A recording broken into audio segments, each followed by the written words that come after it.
Um é o momento antes do derramar do Espírito, é o João capítulo 20. E o outro é o momento pós o derramar do Espírito, Atos capítulo 2. Em João capítulo 20, que descreve aquele momento antes do derramamento do Espírito Santo, portanto, a vinda do Espírito Santo para habitar na igreja, para trazer ao nascimento a igreja que foi gerada por Cristo.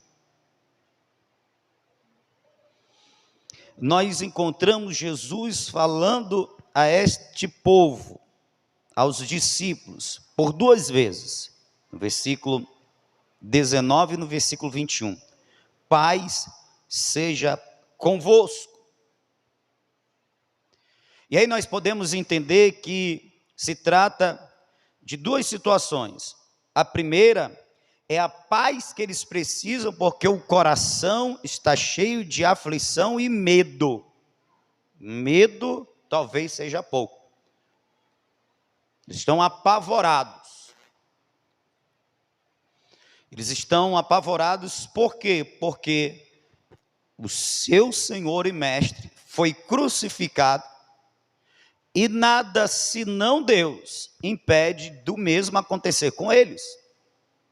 Deles também serem assassinados. Por isso eles estão com medo. Por isso, João descreve que as portas estavam fechadas, cerradas as portas estavam trancadas, eles estavam se escondendo, porque existia o perigo, o risco era real de morte, eles também serem pegos e também serem assassinados. Eles estão com medo. Por isso, quando Jesus se põe no meio deles, a primeira declaração de Cristo é: Pai seja convosco. E é lógico, nós estamos falando de Deus, Deus encarnado. E quando Deus encarnado fala, não é apenas uma saudação, não é somente uma expressão da vontade, não é apenas um desejo que aquilo aconteça. Não. Jesus está literalmente, pelo menos eu creio assim, por quem Ele é. Jesus está literalmente liberando sobre aqueles corações aflitos, angustiados e temorosos, a paz, que como disse o apóstolo Paulo, a paz de Cristo que excede a todo entendimento. Uma outra situação é a paz, esta paz que vem tranquilizar a alma, trazer descanso à alma, segurança à alma, em meio à perturbação. Essa paz também significa a paz conquistada na cruz, que é a comunhão com o Pai, aonde aquele que crê em Cristo, que se torna seguidor de Jesus, o salvo, ele não mais está naquela condição de inimigo de Deus, de alguém que está distante de Deus, que não tem mais comunhão com Deus. Mediante a cruz, Deus reconcilia consigo mesmo a humanidade caída.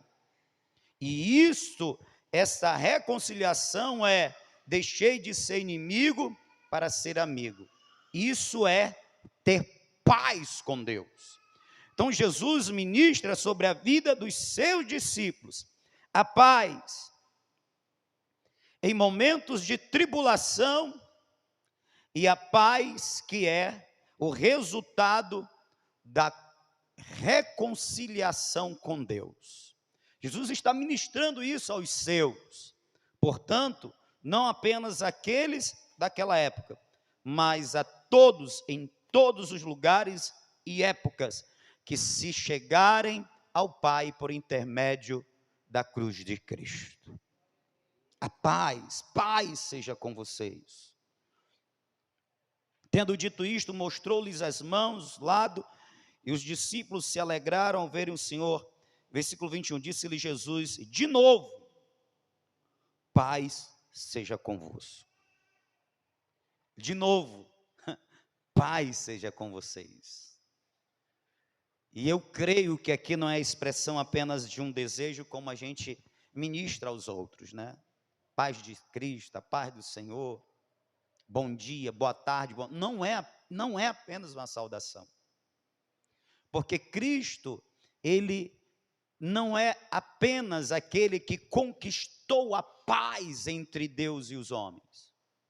Ele é, como disse o profeta Isaías, ele é o maravilhoso, o conselheiro, o Deus forte, o príncipe da paz e o Pai da eternidade. Então ele é o príncipe da paz, ele ministra a sua paz.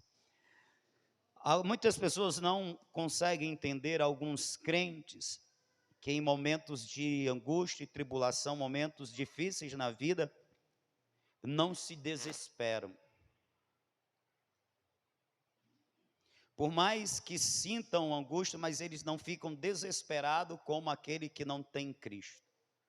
Por quê? Porque existe uma ação de Cristo no interior desse discípulo, desse salvo, ministrando ele esta paz. Que em meio às águas, os pés estão firmados. As águas turbulentas da vida, os pés estão firmados como numa rocha. A pessoa, ela tem uma segurança, e isso lhe traz paz, porque isso advém de Cristo Jesus. E muitos não entendem isso. E é isso que Jesus está ministrando sobre eles, paz. A situação é de extremo perigo, mas Cristo está no meio deles, e Cristo está ministrando sobre eles a paz. Na sequência, Jesus entrega ou sopra sobre eles aquele que os capacitará para realizar essa missão, que é o Espírito Santo. Isso daqui é de extrema importância. Jesus dá uma missão, assim como o Pai me enviou, eu vos envio. É o mesmo id, é a mesma grande comissão falada por Mateus, falada por Marcos. Só que João, ele está apresentando da sua forma. Ok? Ele não tem a preocupação de descrever os fatos como os demais, os outros três. Mas aqui é a grande comissão. E João apresenta de com outro olhar. E que tremendo, né? Ele vincula a missão de Cristo, como o Pai enviou Cristo. Agora Cristo envia os seus. Como o Pai, então, entregou uma missão, uma obra para Cristo realizar. Agora Cristo, ressurreto, portanto, vencedor, campeão, aquele que tem autoridade, ele agora envia, ele entrega a missão aos discípulos para que eles também realizem uma grande obra. E aí, quem lembra da mensagem passada, que eu até enfatizei, irmãos, não me venham dizer que você não tem uma missão a realizar no reino. E um dos pontos de como se dar glórias a Deus, eu citei o que disse Jesus, eu acho que foi em João 17:4. Pai, eu te glorifiquei, realizando a obra que tu me deste para realizar, consumando a obra que tu me deste para realizar. Como é que nós glorificamos a Deus? Quando nos reunimos para cultuar, quando temos uma atitude cristã além das paredes da nossa casa e do templo, andamos como cristãos, com boas obras. Segundo, em terceiro, é quando nós realizamos a missão que Deus nos entregou para realizar. Que missão é essa? Está aqui. Como o Pai me enviou, eu envio vocês. Portanto, ide e fazei discípulo. Faça discípulo. Você não precisa ir muito longe, não. Sua casa, sua vizinhança, seus colegas, trabalho, de estudo, fazei discípulo. Essa é a missão, ou é uma das missões da igreja. Versículo 22, para que vocês realizem essa missão, soprou sobre eles e disse, recebei o Espírito Santo. Ou seja, nós não temos apenas uma missão a realizar, nós fomos capacitados por Deus para realizar essa missão. Por isso, não realizar a missão é uma falta muito grave. Ok? Mas veja, esses discípulos, eles estão juntos. Eles estão com medo de serem apanhados, com medo de serem presos, de serem até assassinados, mas eles estão juntos. Eles estão compartilhando um momento difícil juntos. É aquele grupo que estava caminhando com Jesus, portanto, vivenciando experiências extraordinárias, de ver feitos que eles nunca tinham visto na vida, momentos de alegria, de trabalho, mas agora eles estão vivendo um momento de luta, perseguição, juntos. Eles não abandonaram um ao outro. Estiveram nos momentos felizes e agora estão nos momentos tristes. E são esses discípulos que estão juntos, que vão esperar juntos o cumprimento da promessa. Jesus disse, recebei o meu Espírito, nós pentecostais cremos que nesse momento o Espírito é dado como aquele momento em que nós nos convertemos e o Espírito Santo vem habitar em nós. No capítulo 2, o Espírito Santo desce, capítulo 2 de Atos, nós cremos que esse é um segundo momento pós-conversão, onde o Espírito Santo reveste o crente já nascido de novo, já convertido, reveste ele de poder, de capacitação espiritual, justamente para atender ao chamado do Senhor e realizar a obra que Deus entregou à igreja.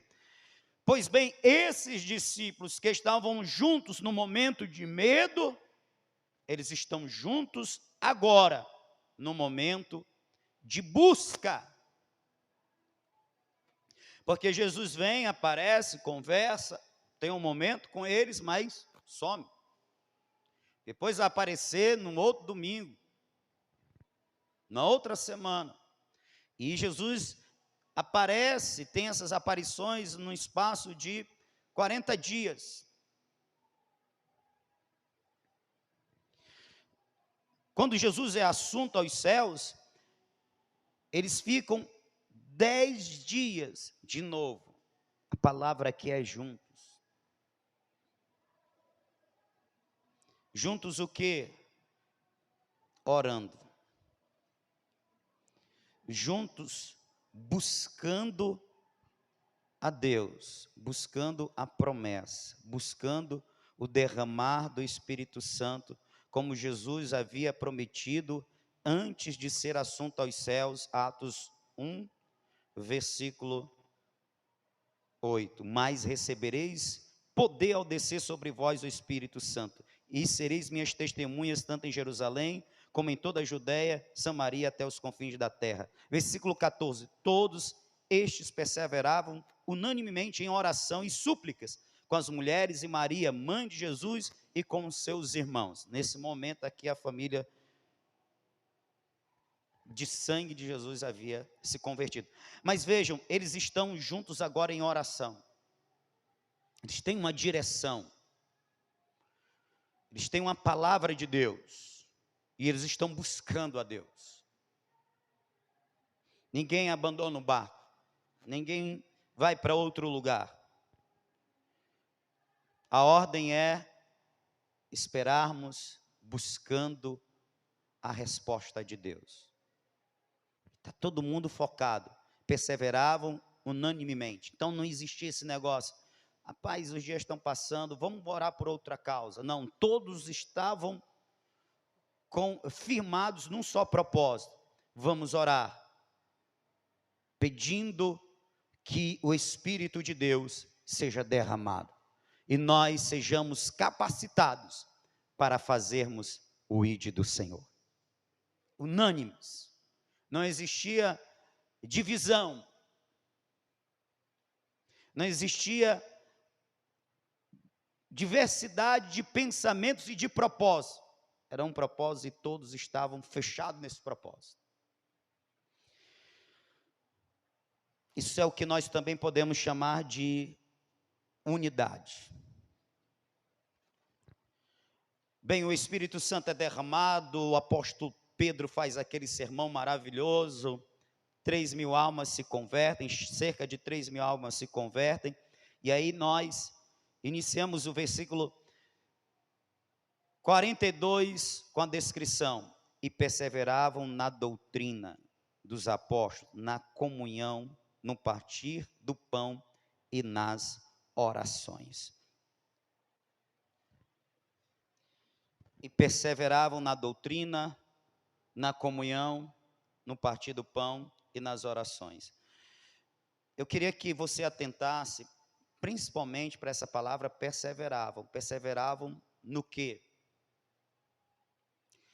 Na comunhão, nas orações, na doutrina, no partir do pão. Eles perseveravam. Não foi algo que eles iniciaram e com o passar dos dias eles abandonaram. Não foi algo que eles iniciaram e não deram continuidade, como alguém que lança uma semente, mas não rega a terra, não limpa o terreno para que o broto não seja sufocado pelo mato, pelos espinhos.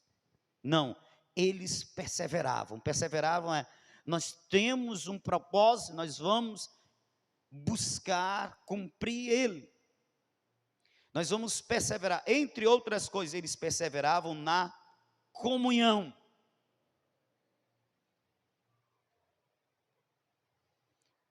Comunhão é a palavra koinonia. É sinônimo de fraternidade, participação conjunta, relação, intimidade. A palavra koinonia, ela pode ser traduzida por essas outras palavras em português: comunhão, fraternidade, participação conjunta, relação, intimidade. Eles perseveravam, entre outras coisas, na relação, na intimidade.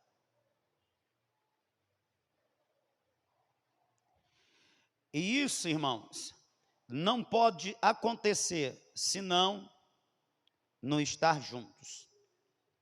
Tanto é que o apóstolo, ou o nosso irmão Lucas, que escreveu Atos, na sequência, ele diz,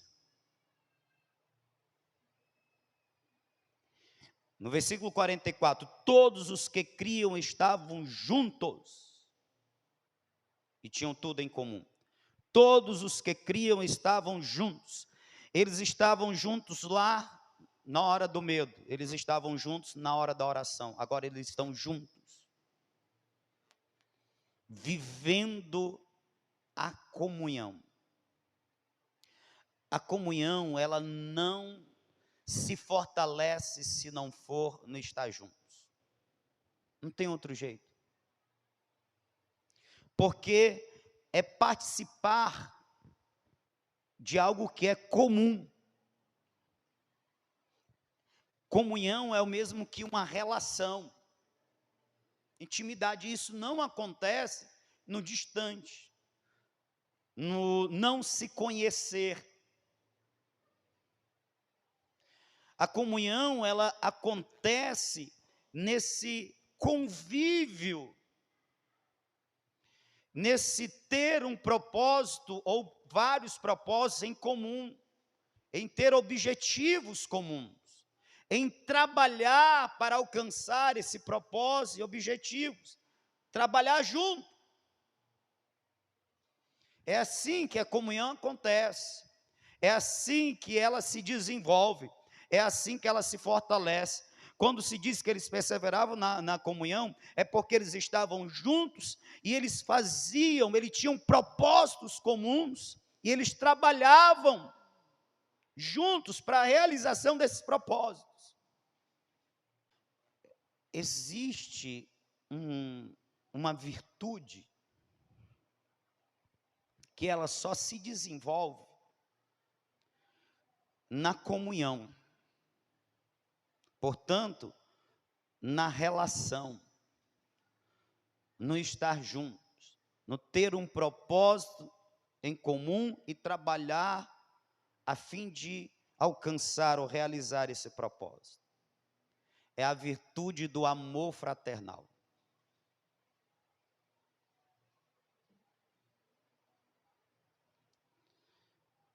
O amor fraternal, nas Escrituras, a palavra grega traduzida por amor fraternal é a palavra Filadélfia, que significa o amor que os cristãos cultivam uns pelos outros como irmãos. Os judeus não se saudam assim, os judeus não se tratam assim.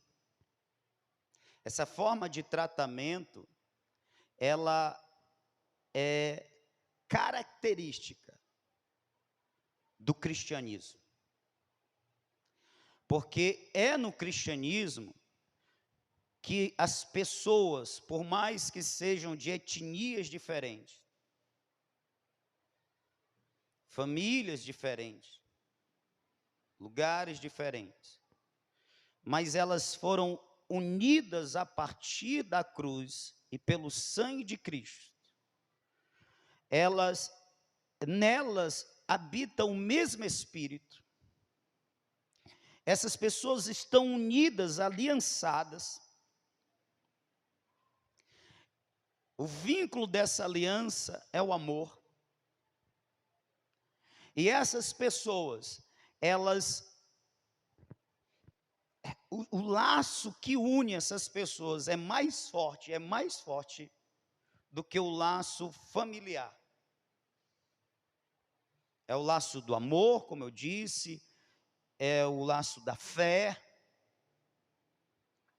é a unidade produzida pelo Espírito.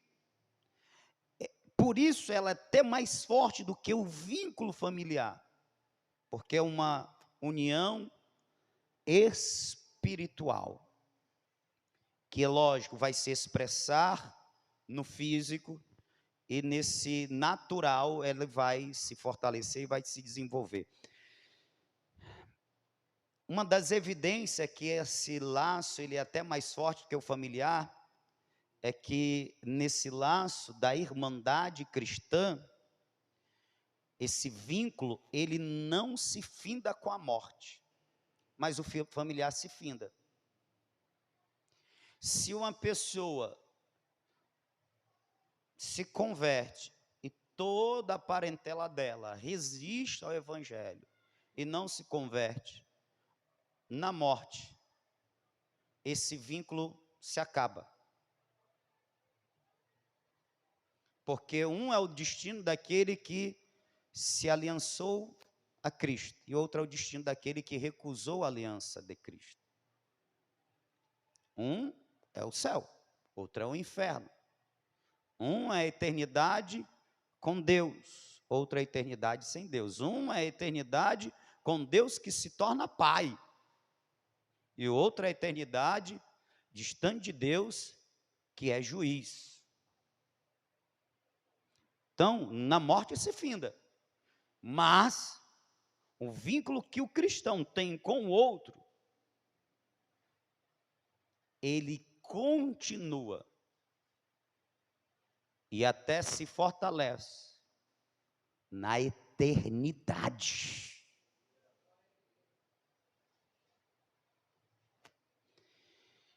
Então, o amor fraternal que nós precisamos desenvolver, ele se fortalece, ele se desenvolve na comunhão, nesse convívio, nessa relação dos discípulos que são, para além de ser discípulos, eles são, entre si, eles são irmãos. Irmãos. Existe um amor que caracteriza essa irmandade, é o amor fraternal, Filadélfia. Esse amor, irmãos, ele foi por Cristo recomendado? Não, ele foi ordenado. João capítulo 15, versículo 12. O meu mandamento é este, que vos ameis uns aos outros, assim como eu vos amei. Versículo 17. Este é o meu mandamento, que vos ameis uns aos outros. Gente, o fato de se estar repetindo é porque se quer dar ênfase a essa ordenança. E detalhe, a semana é a semana da cruz, é a semana da crucificação. E como eu já disse outras vezes, uma pessoa sabendo que o seu tempo de vida está terminando, ela procura orientar, procura deixar conselhos, ele reúne aquele que ele entende que são os mais importantes. É isso que Jesus fez. Jesus relembra os seus discípulos de mandamentos que são extremamente importantes para essa família que ele está constituindo a partir da cruz. E olha que mandamento tremendo: ameis uns aos outros. De que maneira? Da mesma forma que eu vos amei. Qual é a forma que Jesus nos ama? Qual é a forma que Jesus nos ama? O amor altruísta. O que eu faço por você e a você não tem em vista o retorno para mim. Na verdade, é uma entrega minha a você. O que eu tenho em vista é o teu melhor. Eu não quero nada disso. Não é porque eu vou ter algum retorno. Não, é porque eu quero o teu bem.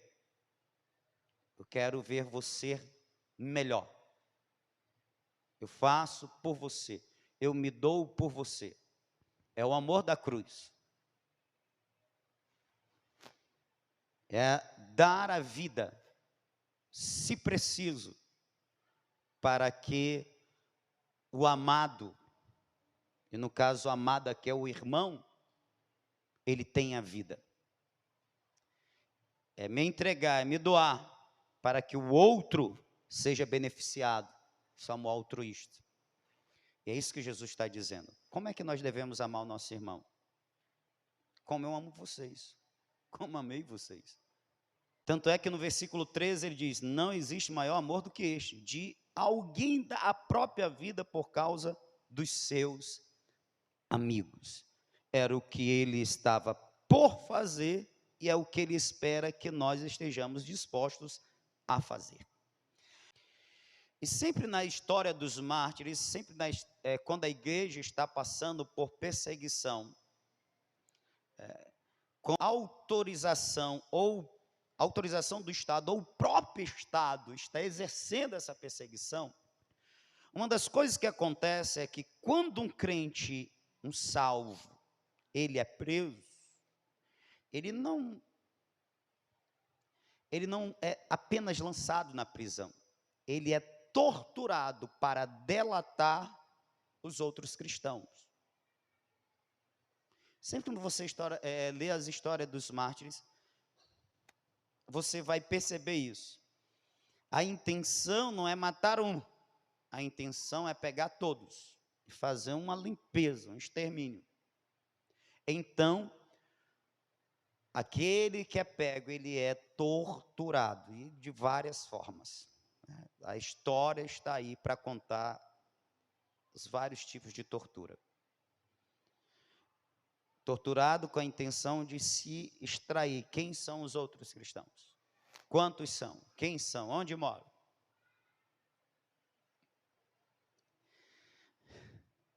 E aí entra um exemplo de amor fraterno, de amar o outro, ao ponto de dar a vida pelo outro.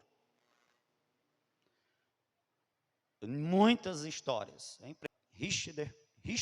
Richard Vanderman, algum nome difícil. Por 14 anos ele esteve preso.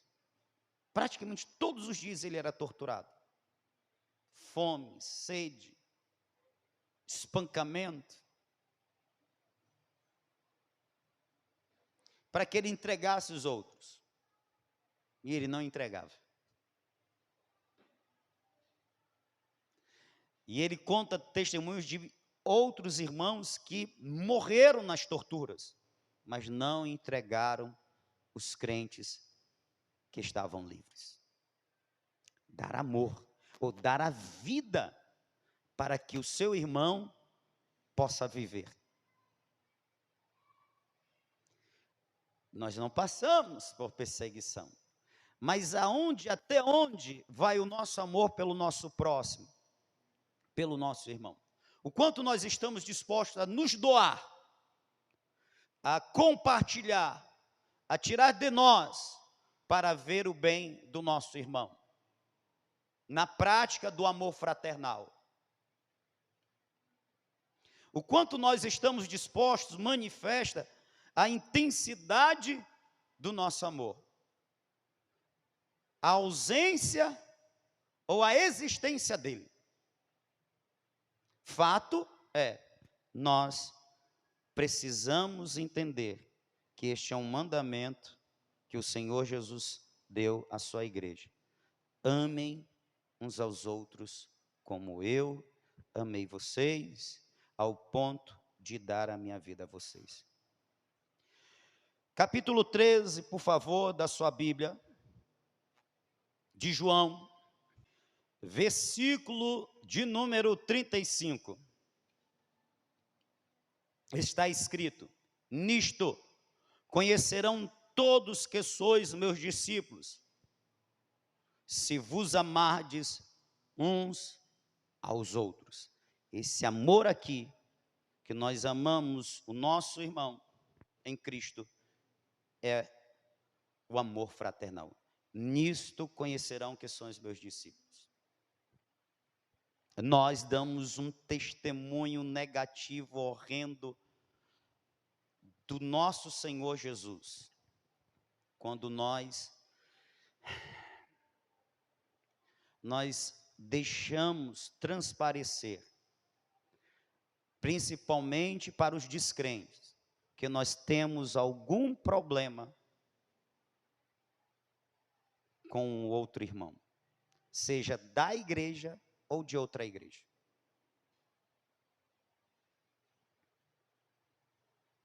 Nós damos um mau testemunho.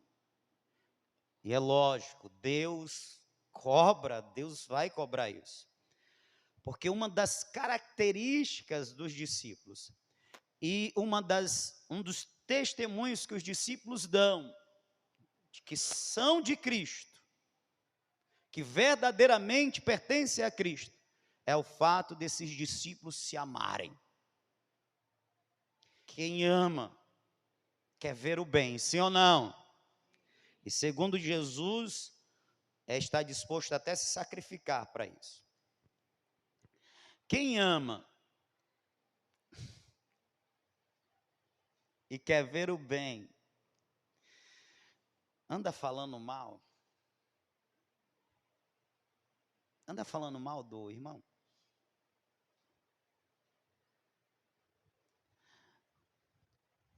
Sim ou não? Anda difamando? Você sabe o que é difamar, né? Difamar é falar coisas que venham prejudicar o bom nome, a boa fama, a boa imagem. Então, se pode difamar através da zombaria, do ridicularizar, através da fofoca, através de contar as fraquezas, a falha do outro. Quem ama, anda falando mal, difamando, caluniando.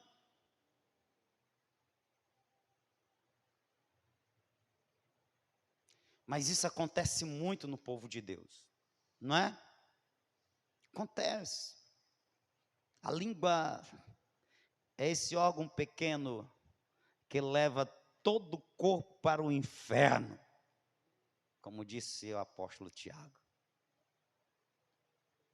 Jesus disse que o mundo conhecerá os discípulos dele pelo fato desses discípulos se amarem. Se amarem. Ou seja, eles cuidarem um dos outros, eles terem o prazer de ajudar uns aos outros. Isso fica manifesto para o descrente. Olha que interessante. Esse irmão, os parentes dele nem vieram visitá-lo na sua enfermidade, mas os crentes vieram. Olha que interessante, esse crente aí, ele está passando por um momento difícil, os parentes dele não vieram ajudar, mas os crentes chegam aqui, um chega com arroz, outro chega com óleo, outro chega com a mistura. Que interessante isso.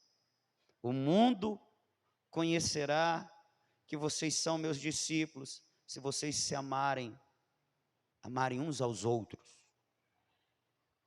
E o amor é isso, é a prática da bondade, não é apenas sentimento, não é apenas algo subjetivo, como sentir uma afeição. Não, o amor, assim como a fé, ele leva à prática, à ação. Ora, se eu amo e eu quero bem, eu vou agir de forma a que esse bem chegue à pessoa amada.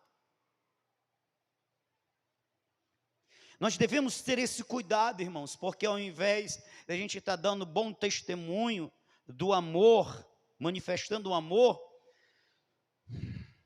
como esses exemplos.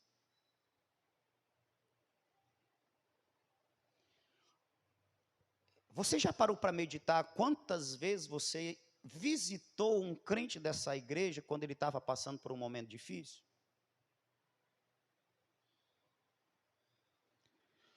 Talvez agora no seu pensamento esteja passando, mas eu nem soube que um de nós estava passando por um momento difícil. Pois é.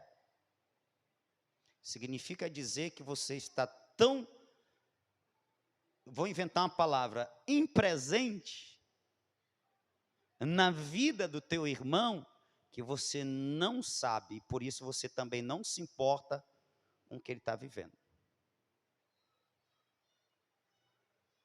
Tem crentes que acham assim, isso daí é uma responsabilidade só do pastor.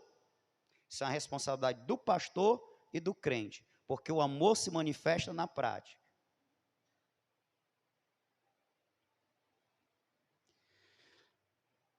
Em Provérbio diz que há amigos mais chegados do que irmãos.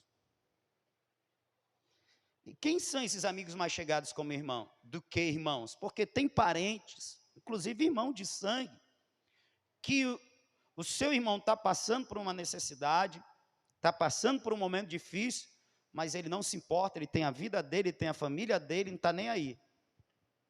Mas o amigo que está aí, que se importa, esse é mais chegado que o irmão. No mesmo livro de Provérbios, estava lendo hoje, ele diz que há vizinhos,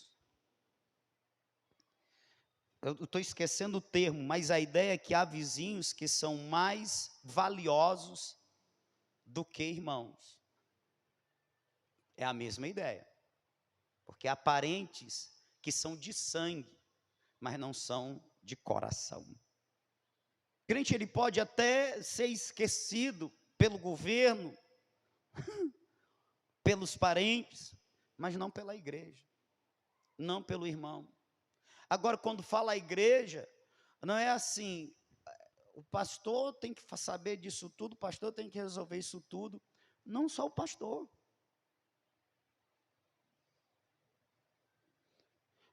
Nisso conhecerão que sois meus discípulos, se amardes uns aos outros. E o amor, irmão, eu repito, o amor, ele se manifesta em atos de bondade.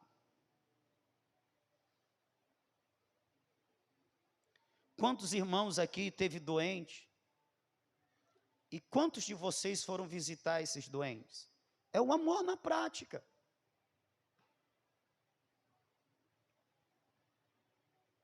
É porque hoje em dia tem uma multidão de pessoas que acha que fazer parte da igreja é isso, é vir para o culto, assiste o culto, ouve a palavra, guarda o que quer, e depois vai embora, e acabou.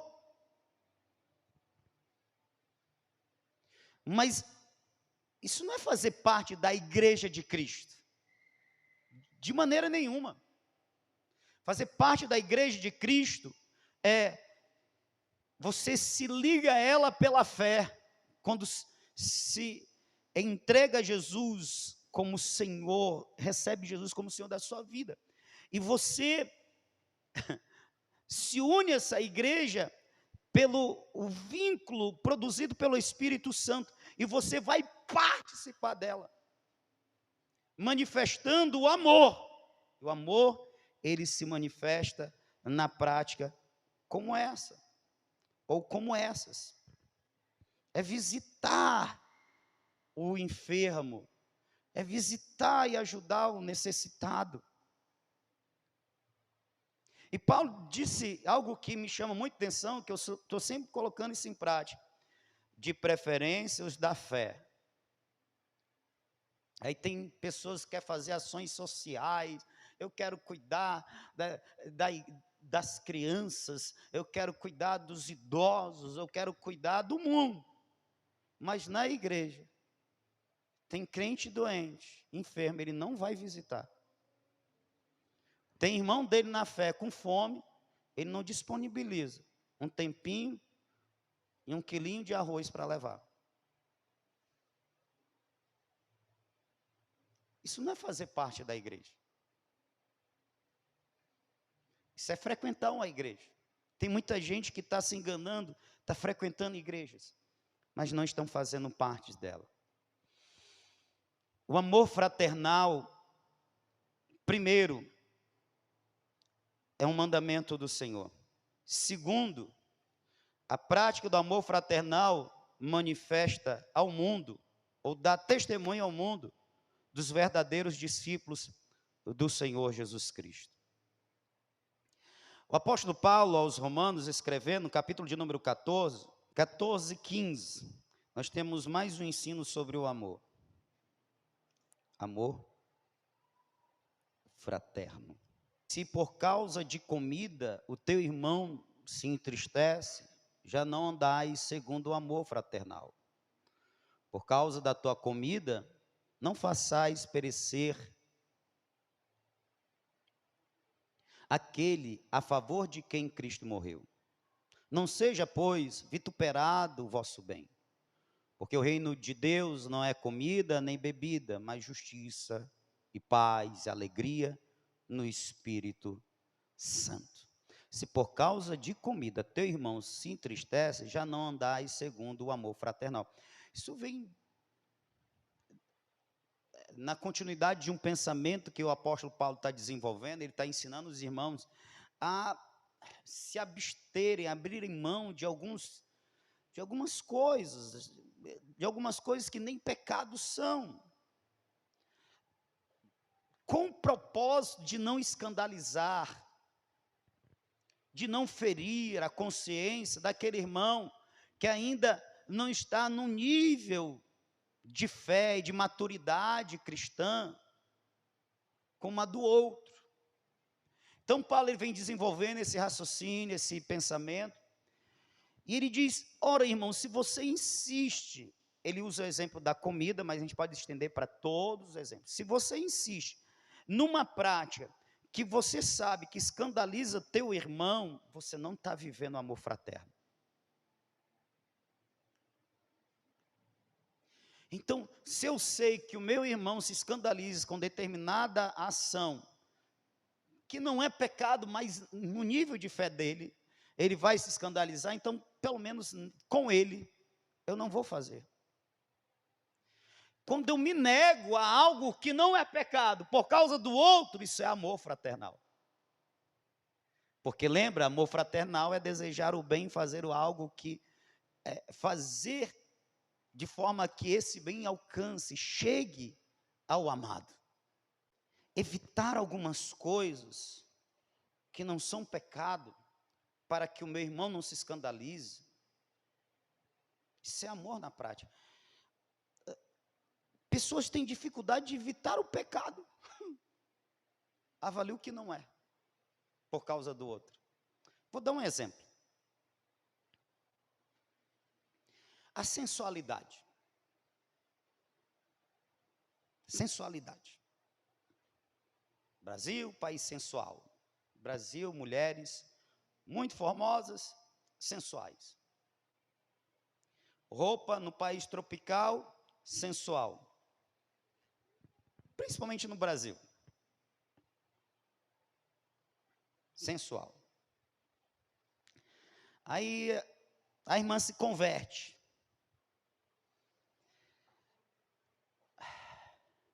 Jesus disse que se alguém olha para o outro com a intenção, desejando o seu coração, com a intenção de ficar com aquela pessoa, ele comete o adultério se for casado.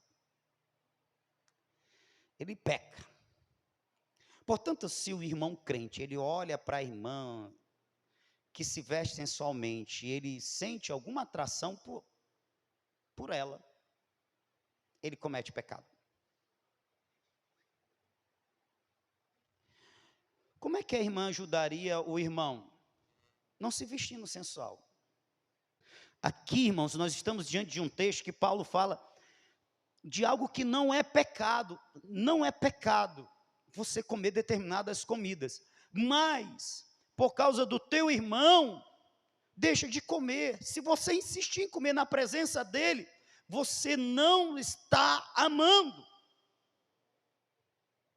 Se por causa de comida o teu irmão se entristece, já não andas segundo o amor fraternal. Isso não é amor. Faz ideia quando é pecado.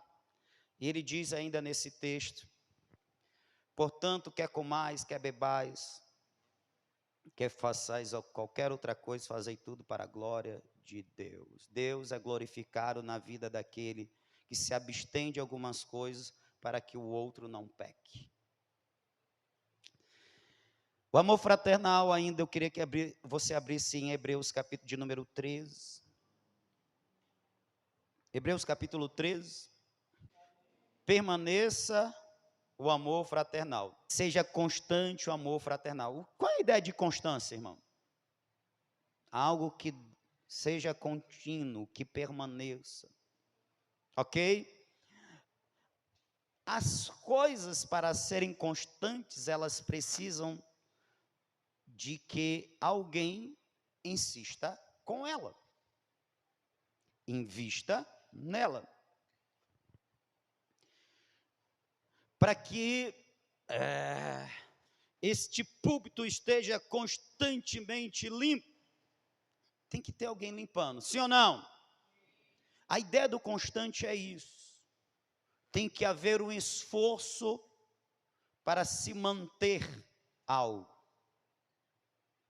Ok? Então, quando o autor dos Hebreus está dizendo, seja constante o amor, ele está dizendo, vocês, meus irmãos, invistam, se esforcem, façam por onde o amor fraternal permanecer na vida de vocês. Então significa dizer que o amor fraternal pode deixar de existir. Todas as vezes que houver um chamado para a perseverança, para a constância, significa dizer que se não for assim feito, aquilo se extinguirá. Então pode existir uma igreja sem amor fraternal? Sim. Pode existir uma igreja que já andou, foi abundante o amor fraternal e que agora não existe, ou então está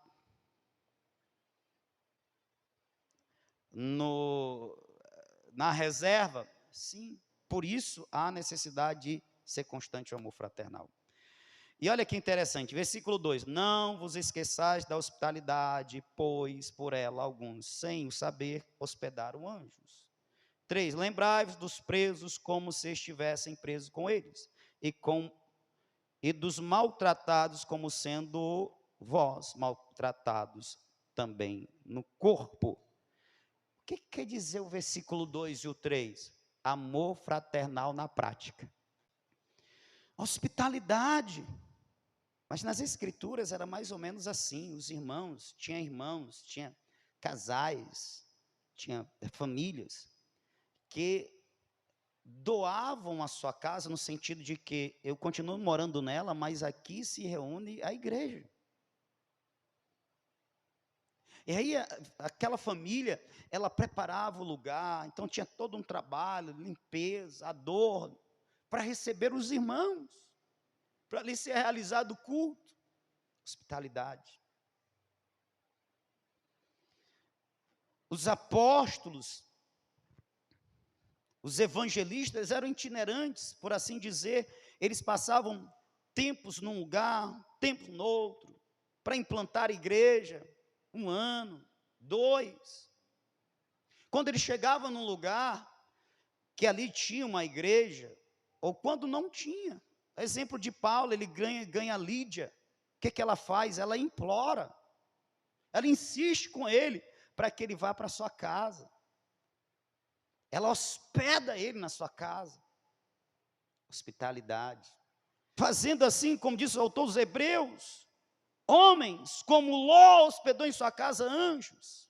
Abraão hospedou em sua tenda anjos. Venha, se assente aqui. Eu vou preparar uma refeição para você. Você vai ver lá em Timóteo que uma mulher, uma idosa, fosse caracterizada como viúva e, portanto, recebesse assistência da igreja, é que ela tivesse lavado os pés dos irmãos.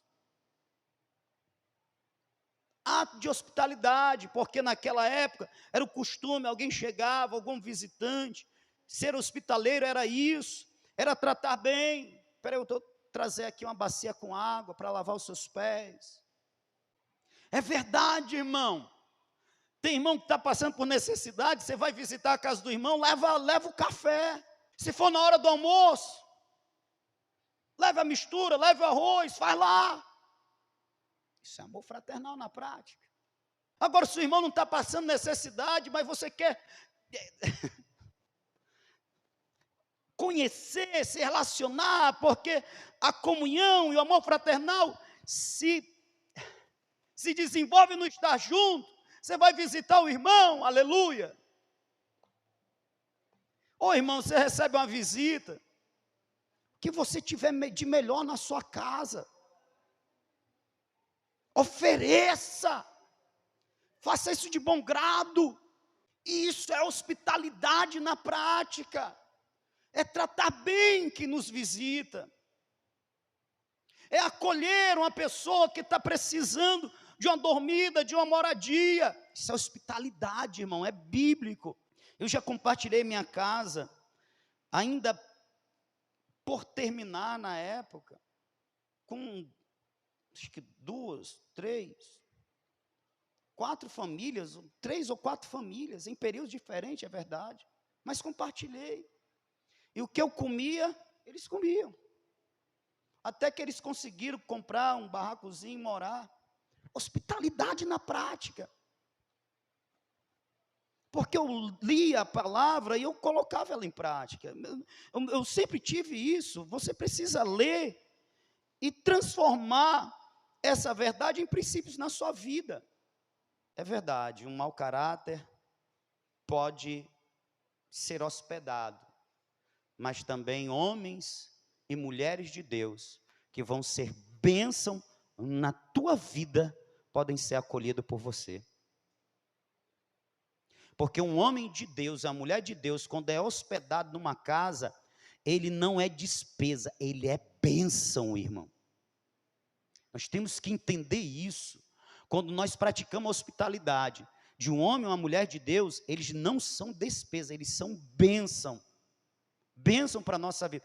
Pronto, eu lembrei de um testemunho aqui.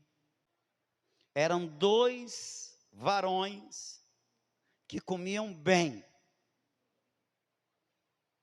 Comiam bem, o pratinho deles era assim.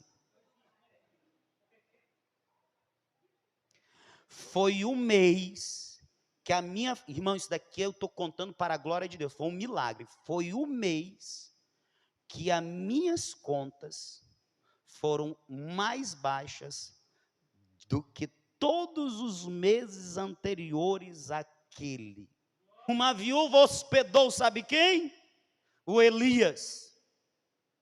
A pobrezinha só tinha um pouquinho de farinha, um pouco de azeite. Ia comer, ia morrer.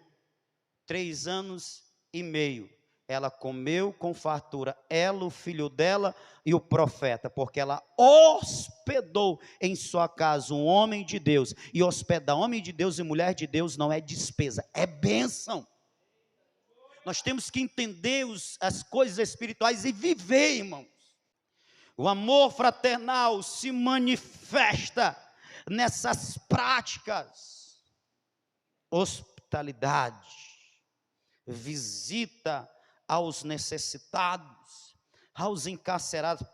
Os encarcerados aqui, irmão, naquele tempo só o que tinha era crente preso por causa da fé.